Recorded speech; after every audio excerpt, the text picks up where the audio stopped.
नहीं, और जब कुछ पता नहीं होता है तब बोलते हैं कुछ भी। मैंने कहा कुछ भी क्या है? Yeah, exactly.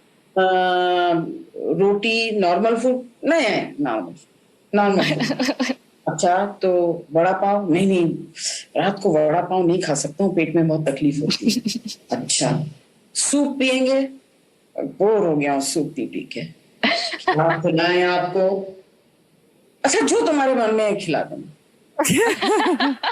इतनी सारी चीजें बता दी, वो मेरे मन की नहीं थी। लेकिन एंड में यही हुआ ना कि पत्नी जी को बोल दिया कि जो तुम्हारे मन में है खिला देना, है कि नहीं? अच्छा